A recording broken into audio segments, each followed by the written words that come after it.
কিন্তু অন্য দলের দালালি করছে, তাদেরকেও চিহ্নিত করতে হবে। তারা যদি দলে আবার অন্তর্ভুক্ত হয় তা আমাদের দলের ক্ষতি হবে। তাহলে আমাদের কি করতে হবে? যারা থেকে দলের জন্য শ্রম দেয়, নিজের মামলা হামলা খেয়ে বাড়ি ছাড়া হয়েও যারা দলকে নিজের জীবনের থেকে ভালোবেসে দলের প্রতি আনুগত্য ছিল, তাদেরকে গুরুত্ব দিবে। এটা হল কর্মী সভার মূল উদ্দেশ্য, কর্মী বাছাই করা, কর্মীদেরকে চিহ্নিত করা। এখানে যুব দলের সিনিয়র নেতৃবৃন্দ আমার সাথে এই সারিতে আছেন, সবাইকে আমি বলবো আপনারা দলের সিদ্ধান্ত, দলের গঠনতন্ত্র এবং দলের নির্দেশনা মেনে কাজ করবেন। যারা দলে থেকে বিভিন্ন অকর্ম করেছে সেগুলো আপনারা চিহ্নিত করবেন, তারা যেন দলের সুযোগ না পায়। আমাদের তারেক রহমানের নির্দেশ, আমরা কালকে নিমতলাতে এবং শ্রীনগরে লিফলেট বিলি করেছি। সেখানে তারেক রহমান আগামী দিনে বাংলাদেশটাকে কিভাবে করতে চায় তার 31টা দফা আছে। সেখানেও কিন্তু আমরা দেখেছি যে উনি কিভাবে আগামীর বাংলাদেশটা গড়তে চান।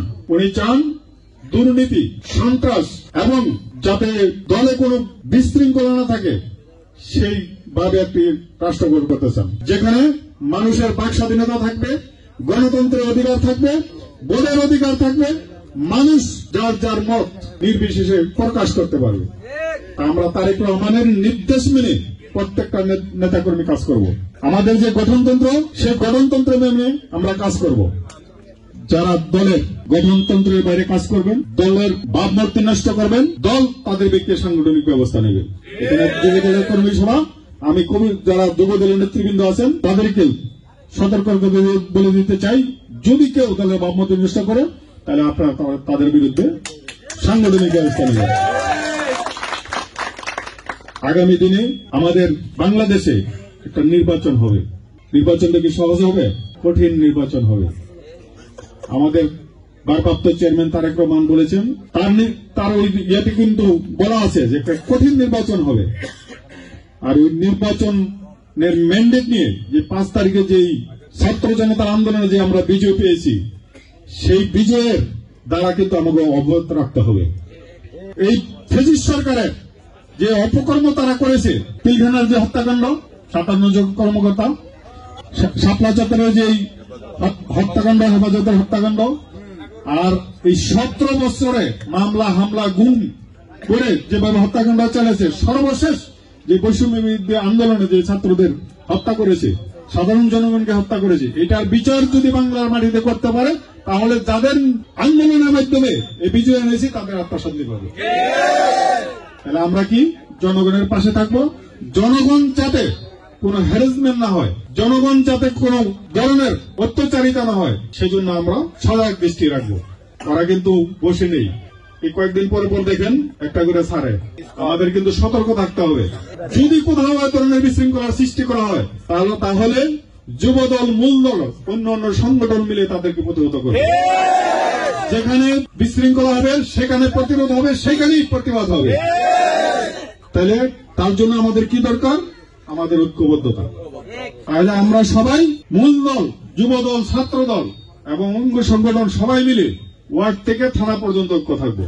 তার নেতৃত্বে শেখ মোহাম্মদ আব্দুল্লাহ ভাইয়ের নেতৃত্বে আমাদের মাঝে একটা বিশৃঙ্খলা করার কিন্তু দল আছে, তারা চেষ্টা করতেছে। তারা কিন্তু আমাদের আব্দুল্লাহ ভাই আর আমাদের বিরোধ করে না, তারা কিন্তু দলের বিরোধ করতেছে।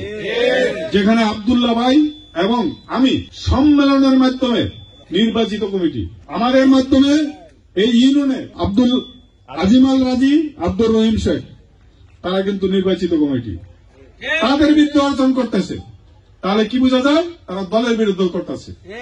যদি এ ধরনের কোথাও তারা বিরোধ করে, সেখানে আপনারা দেখবেন, সেটা আপনি মধ্যপাড়া ইউনিয়নের যারা নেতৃবৃন্দ তাদের উপর দায়িত্ব দিয়ে গেলাম। আব্দুল্লাহ ভাই অনেকবার বলেছেন, আসেন আপনারা কি চান, আমার পথ চান, আসেন দিব, আলোচনার ভিত্তিতে নেন। তাহলে কেন বিরোধ করেন? কেন দলের ক্ষতি করেন? এখনো আমি এই মধ্যপাড়া ইউনিয়ন থেকে ওনাদের প্রতি উদাত্ত আহ্বান জানালাম, আসেন আলোচনার ভিত্তিতে আমরা দলকে ঐক্যবদ্ধ করি।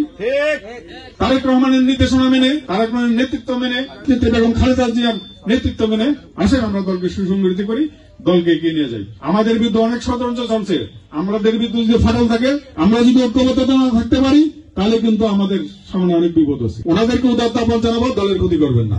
সবাইকে ঐক্যবদ্ধ থাকার জন্য উদাত্ত আহ্বান জানিয়ে এখানে যুবদল আছে, যুবদল ইয়াসিন সুমন এবং শাহাদাত শিকদারের নেতৃত্বে আমাদের সিরাজদিগান উপজেলা যুবদল আছে, তার সাথে যারা যুগ্ম আহ্বায়ক আছেন তাদের নেতৃত্বে আপনারা ঐক্যবদ্ধ থাকবেন। মধ্যপাড়া ইউনিয়নের যারা যুবদলের নেতৃত্বে আছেন প্রত্যেকটা ইউনিয়নের প্রত্যেকটা ওয়ার্ডের নেতৃবৃন্দ তাদের নেতৃত্বে ঐক্যবদ্ধ থাকবেন।